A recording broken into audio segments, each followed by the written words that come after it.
Rain washed the city that night when Ethan Cole sat in his glass office on the 40th floor of Cole Dynamics. The lights of distant cars flashed through his window, but he hardly saw them. His mind was trapped in the hum of a broken dream, one that had cost him millions of dollars and 7 failed experts. The new hypercar that was supposed to make history refused to start.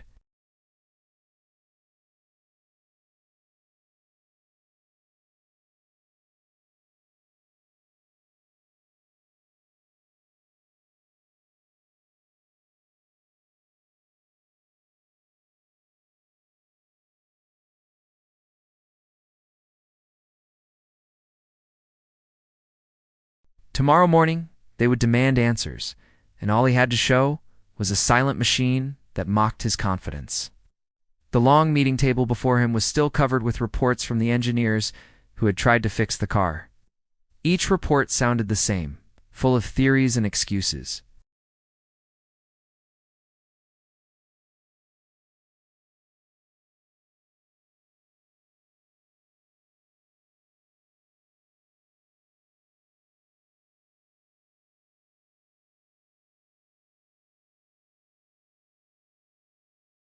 It was a beautiful beast, slim frame, curved edges, deep blue body. It named it the Vortex One. It was supposed to be the company's future. Now it was his greatest problem. He pressed a hand on its hood. The metal felt cold, full of silence instead of energy. Outside, thunder rolled. Ethan decided to leave the building, something he rarely did without his driver. He needed air.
"What's wrong with yours?" she asked. Ethan hesitated. He wasn't used to being spoken to like that. Most people in his world said "sir" before every sentence. But something about her tone made him answer honestly. He explained the noise and how his car had stopped. She nodded thoughtfully and asked for the keys. In less than 10 minutes, she crouched near the engine, listening, tapping, turning bolts with graceful speed. Oil ran along her fingers, yet every movement was steady.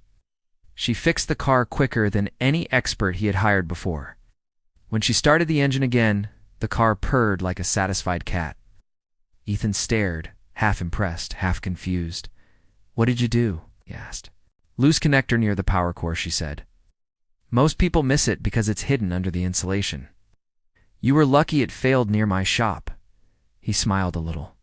"You do good work?" She shrugged. "Been fixing cars since I was 12. I just listen to what they say." Her words caught his attention.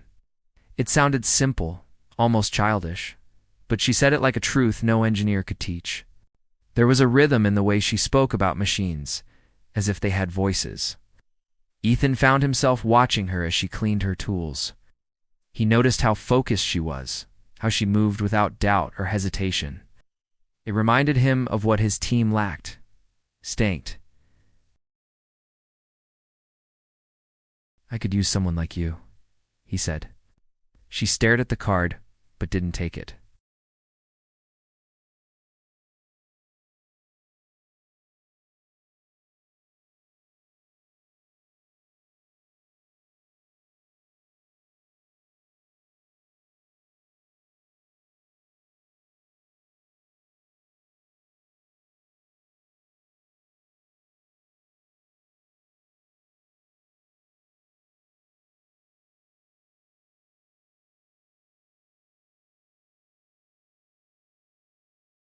The morning after Ethan's strange encounter at the small-town garage, he could not get Lily Hart out of his mind. He sat at his desk in the glass office, watching sunlight scatter across the silver body of the silent car below. The company was awake with pressure. Meetings started early. Engineers whispered about losing their jobs. Investors waited for an update that Ethan did not have. Yet he kept thinking about the woman who had listened to a broken engine like it was singing to her. He told himself he was only curious, told himself she might spot what his experts had missed. Still, he felt something else, a quiet pull he could not name. He opened his computer, found her small shop online, and called the number. The phone rang twice before her voice came on, steady and simple. "Lily's Auto Shop," she said. "This is Ethan Cole," he answered. "We met last night. I remember," she said. "Your car should be fine now." "It is," he said. "But something else is not. My company has a prototype with an unknown failure. 7 experts could not find it. Would you come take a look?" There was a pause. He could almost hear her thinking across the line. "I am not an engineer," she said. "I do not work in labs, fix trucks and tractors." "I know," said Ethan, trying to keep his tone calm. "That may be exactly why I need you. You see things others miss." She laughed softly. "You mean I am cheap?" "I mean you are sharp," he replied. "I'll send a car to get you." "No need," she said quickly. "If I come, I'll drive myself." Then she hung up before he could say anything more. Late that afternoon, when the rain clouds had cleared, a dusty old pickup truck rolled through the gates of Cold Dynamics. Guards at the entrance looked confused as Lily stepped out. Her hair was tied back, her jacket worn, and her hands already stained with oil. Yet her eyes were alert, scanning the large building that glittered like metal sunlight. Inside, heads turned as she walked through the hallway. The place smelled of polish and expensive machines. The staff spoke quietly as she passed, guessing who she might be. When the elevator doors opened to the research bay, Ethan was waiting beside the silent blue car. His face softened when he saw her. "I did not think you would come," he said. She looked around at the shining tools and white floors. "I told myself I would only stay an hour. That might be enough," Ethan said, though he knew it would take weeks if not months to find the truth inside that machine. Lily walked around the car slowly. She touched the metal, pressed her ear close to the side, and asked for a small wrench. One of the engineers brought it to her with doubt drawn across his face. She began to check connections, cables, and joints, with a focus that filled the silent room. Each movement showed she was listening more than looking. Ethan watched her quietly, studying how her brow bent when she heard something that others might ignore. An hour passed. She asked to see the circuit data, the energy flow logs, and the test history. Ethan gave everything she needed. By evening, she looked tired but thoughtful. "I cannot fix it yet," she said, wiping her hands. "But I can tell you it is not the battery or the motor. It's something between them. A rhythm issue, not a break. You built a heart that beats too fast." The engineers frowned. One of them whispered that it made no sense. Lily turned toward him with calm eyes. "Machines breathe," she said. "You just don't listen long enough." Ethan found himself believing her, even when the others did not. He felt something inside him relax, a sense that maybe she could do what no one else had done. He told her about the pay, the terms, the lab access she would get if she agreed to stay. She shook her head. "This world is not mine," she said. "It's too many bright lights and loud voices." He tried again. "Stay 1 week. No promises after that. If you solve nothing, you go home." She looked at the car once more, eyes narrowing as if it were challenging her. Then she nodded. 1 week, she said. That night, long after the last employee left, Ethan watched from his office window as Lily remained in the lab. She worked alone under the white lights, moving between the open panels, her reflection faint in the car's surface. The machine seemed more alive near her, as if it could feel her patience. Ethan stayed until midnight, watching that quiet figure bend over his broken dream. He did not yet understand why he felt drawn to her way of seeing. But for the first time in months, he believed the silent car might breathe again.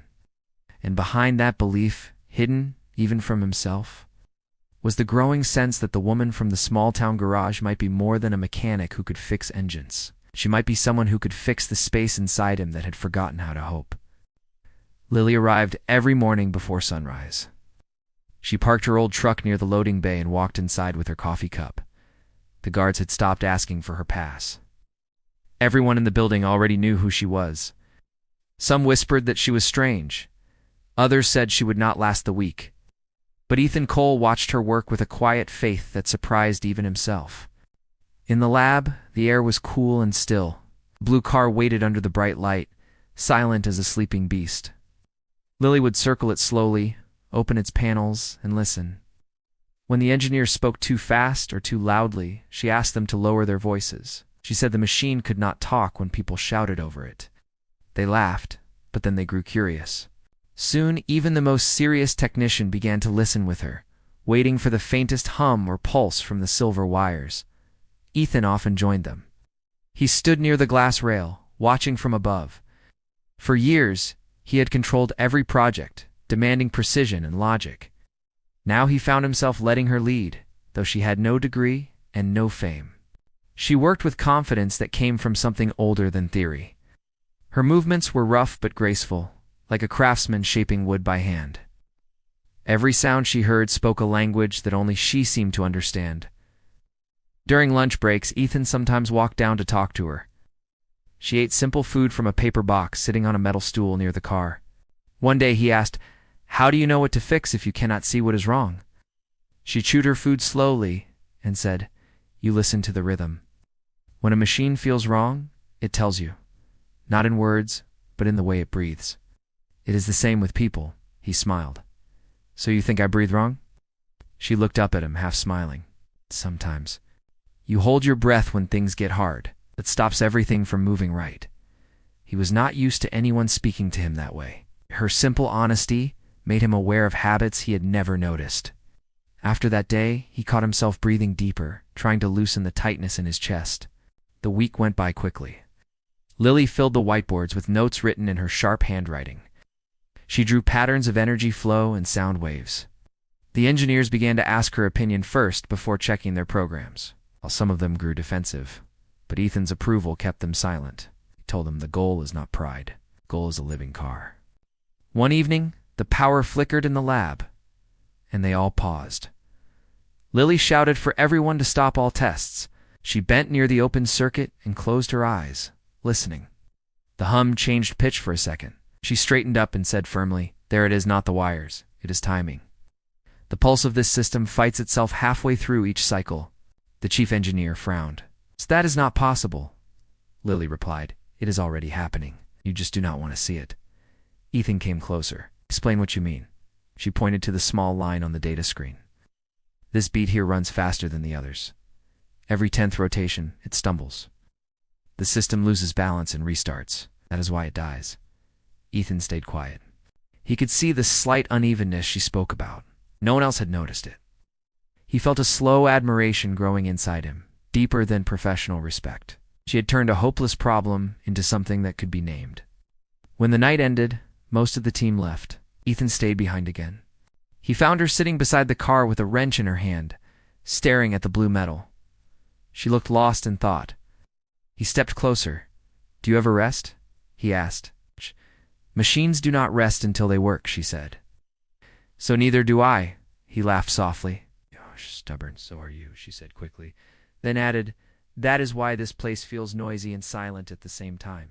He sat down near her, tired but calm. The soft hum of the lab wrapped around them. He could not tell if it was the machine or the echo of their breathing. For the first time in months, he did not feel like a man standing above everyone else. He felt like someone learning again. The next morning, Lily asked for new materials and tools the company had never used before. Ethan approved everything without question. The board might complain later, but he did not care. He saw something changing, not only in the car, but in the people around her.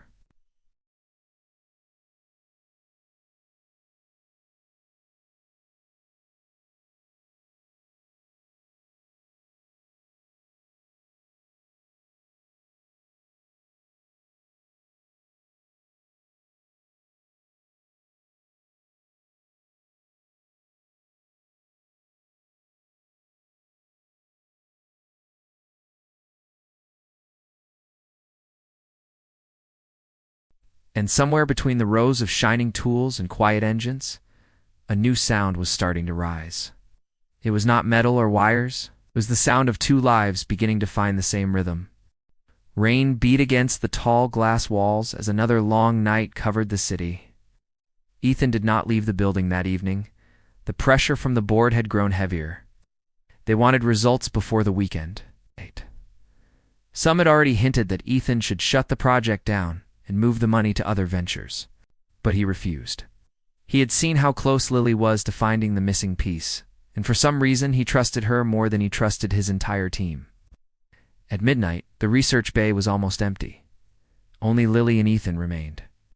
The car stood open like a half-built heart, wires spread across a silver frame. Lily worked in silence with a small lamp by her side. Her hands moved carefully through the metal veins. Every sound in the lab felt louder, the rain tapping on the windows and the low buzz of the lights above. Ethan watched her from the other side of the car. He wanted to help but knew she worked best alone. Sometimes she stopped to listen, closing her eyes and tilting her head as if the machine whispered to her. After a long hour, she finally spoke. "It is all rhythm," she said quietly. "It gave it strength but not balance. It keeps fighting itself." He stepped closer. "Can you fix that?" "Yes," she said, nodding slowly. "But it means breaking part of the design your engineers made." "Do what you need to do," he said at once. "Forget the design. I only want it to breathe." She looked at him, slightly surprised. "You trust me that much?" He answered. "I do now." She took a deep breath and began to work faster. The small lamplight shone on her face. Her eyes reflected the glow, full of steady focus. She removed panels, adjusted the timing sensors, and realigned the pulse channels. Minutes became hours. Ethan handed her tools when she asked without words. They worked together in quiet rhythm, hands passing metal and wires back and forth. When she finished, she leaned back and wiped her forehead with her sleeve. "I think that is it," she said. Her voice sounded tired but calm. "Let us see if it listens." Ethan pressed the ignition key. For a heartbeat, nothing happened. Then a soft vibration filled the air. The car came alive, not with a harsh roar, but with a deep, steady tone. The display panels lit up in smooth waves. The air smelled faintly of warm metal and new life. Lily stepped forward and lightly placed her hand on the hood. "There," she whispered. "Now it breathes right," Ethan exhaled in relief. He could only stare as the machine that had refused 7 experts now stood ready and perfect because of one woman who refused to follow rules. The noise of success echoed softly through the lab. Instead of cheering, they both stood in stillness, listening to the even pulse of the engine. "You did it," he said finally. "We did it," she replied. He wanted to argue but stopped. She was right. Without her, his vision would have died. Without his belief, she might never have touched this machine. It built it together, part logic, part instinct. He felt something shift deep inside him, something gentle yet strong. The next day, the news spread through the company like wildfire. Engineers ran the tests again and again, but the results stayed the same. The car performed at perfect levels. Ethan faced the board with steady pride as he presented the new data.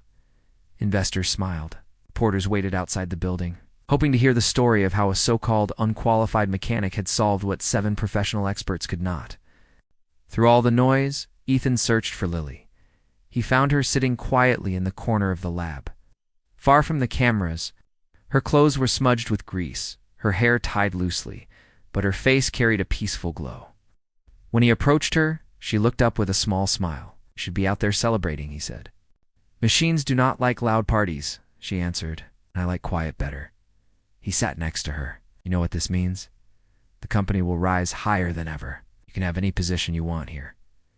She shook her head. "I only came to fix something broken. That is done now. The place is still my small shop back home." Ethan looked down for a moment. "So you'll just walk away?" Lily nodded gently. "Machines are like people. Once they find their balance, you let them live on their own. I do not belong in glass buildings." He wanted to say something more, but could not find the right words. She stood up and offered her hand. He took it, feeling the warmth of her rough palm. There was no grand speech, only quiet understanding passing between them. Later that night, as she left the building, Ethan watched her truck fade into the lights of the city streets. He felt both proud and hollow. knowing that she had changed more than just the machine. She had changed him. The car ran perfectly now, yet he felt the familiar silence return inside him. But this time, the silence was not empty. It carried her rhythm, soft and steady. He realized that trust, like mechanics, needed balance. Without it, everything broke apart. The rain started again, falling against the glass. Ethan looked at the blue car glowing under the lab lights and smiled to himself. Somewhere miles away, Lily Hart was driving down a quiet road, free and certain, her hands steady on the wheel. And though distance now stood between them, something unspoken connected them, strong as the steady heartbeat of the engine they had brought to life. Months passed since the night Lily had driven away from the glass building. Coal Dynamics became the talk of every magazine and business channel. The new car, the Vortex one, sold faster than anyone expected. Newspapers called it a miracle of design, but Ethan knew the truth. The miracle was not the machine. It was the hands that had fixed it and the mind that had seen what numbers could not. He had her name carved quietly on the first model that left the factory, small letters under the final coat of paint where no one could see it but him. The company was alive again, but Ethan's days felt quiet in a different way. He gave speeches, signed contracts, and smiled for cameras, yet a part of him stayed back in that small garage on the edge of town. Sometimes at night, he found himself driving toward that area again, as if drawn by memory. Out he never stopped, never went in, but the smell of oil and the sound of rain brought her face back to his mind. One warm morning, Ethan received a letter with no return address. Inside was a short note written in plain handwriting. It said, "Engines are talking again. If you ever forget how to listen, you know where to come." There was also a small photograph of a half-built motorcycle with her standing beside it. He smiled, slid the letter into his coat, and knew what he had to do. When he arrived at the small town later that week, the same wooden sign still hung over the shop door. Lily's auto shop looked exactly as it had the first time he saw it. He could hear familiar music playing inside. She was bent over an engine again, grease on her hands, humming softly. She did not notice him at first. Stood there for a moment, watching, feeling something settle inside him that had been restless for too long. She finally looked up and wiped her hands. "You found your way back," she said. "I think the map remembered for me," he said. "Besides, I never came to say thank you." She smiled and leaned against the old truck. "You did plenty already. The car speaks well for itself." "It still does," he said. "But the people forgot who gave it a voice. The world does not need to know everything," she said. "It only matters that it works." Ethan looked around the shop. It smelled of oil, metal, and warmth. Everything about this place felt alive, not stiff and silent like his towers of steel and glass. "You are still the same," he said quietly. "That makes me happy," she replied. "Like fixing things more than being looked at. Machines are honest. They tell you right away when something is wrong. People take longer." He laughed softly. "Some people take too long?"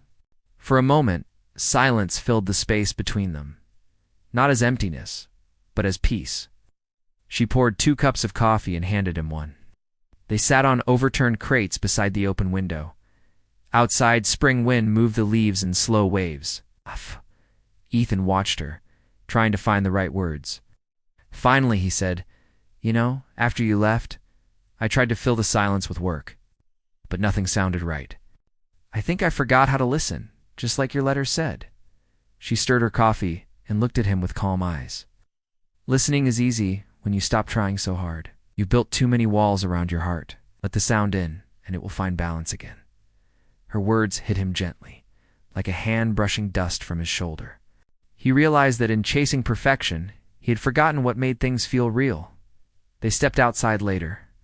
The air smelled of rain to come. A white oak tree stood behind the small shop, old and strong. Beneath it sat an unfinished motorcycle covered in sheets. Lily pulled the cover away. The frame gleamed under the sunlight. "This one is my own design," she said. "No plan on paper, no rules, just heart and sound. I will finish it soon." He ran his hand over the smooth surface. "It is beautiful. It will be when it runs," she said. He looked at her and said quietly, "Maybe some things are beautiful even before they run." She met his eyes then and said nothing. They stayed there for a while, side by side, watching the wind move through the fields beyond the road. The world around them felt simple, clear, and true. When Ethan left that afternoon, he did not feel hollow this time. He knew he would return, maybe not for meetings or projects, but for something better. The soul string between them was quiet, yet strong, pulling them to the same place no matter how far they went.